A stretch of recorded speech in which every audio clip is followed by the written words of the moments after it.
আচ্ছা, আমি যদি আপনাকে এখন বলি যে গোপাল ভাঁড় নামে ইতিহাসে যিনি ছিলেন ওনাকে হত্যা করা হয়েছে, সেটা কি আপনি মেনে নিতে পারবেন? কিংবা যদি বলি গোপাল ভাঁড় নামে বাস্তবে কেউ ছিলই না? আজকের এই ভিডিওতে গোপাল ভাঁড় নিয়ে অজানা কিছু সত্যের উদ্ঘাটন করব। সঙ্গে থাকুন শেষ পর্যন্ত। আগের ভিডিওগুলোতে আমরা দেখেছি কেন নবাব গোপালকে ফাঁসির আদেশ দিয়েছিলেন এবং কেন গোপাল ভাঁড় কৃষ্ণনগর ছেড়ে চিরকালের মতো চলে যায়। কিন্তু এটাই শেষ নয়। সালটা ছিল 1759।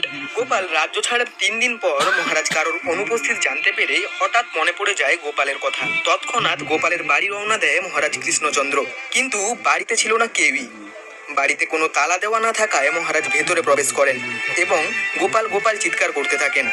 কিন্তু মহারাজের আদরের সেই ভাঁড় আর নেই, ছিল শুধু তার স্মৃতি।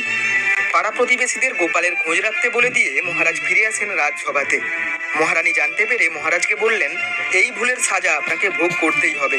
কেটে যায় মাসের পর মাস, বছরের পর বছর। সালটা ছিল 1767। বিকেল বিকেল ভাব, হঠাৎই রাজসভাতে একটি পুরনো গলার স্বর, মহারাজ, মহারাজ। হই হই পড়ে যায় পুরো রাজসভাতে। মহারাজ সভাতে এসে চমকে গেলেন। মহারাজ নিজের ভুল বুঝতে পারেন এবং ছুটে এসে জড়িয়ে ধরলেন গোপাল।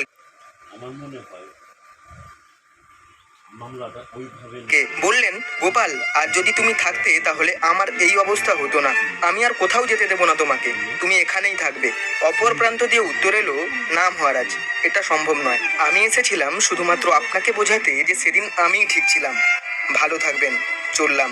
এই কথা বলে গোপাল ফিরে যায় নিজের ঠিকানায়। কিন্তু তারপর কি হলো জানতে অবশ্যই চোখ রাখুন অফর অজানা চ্যানেলে।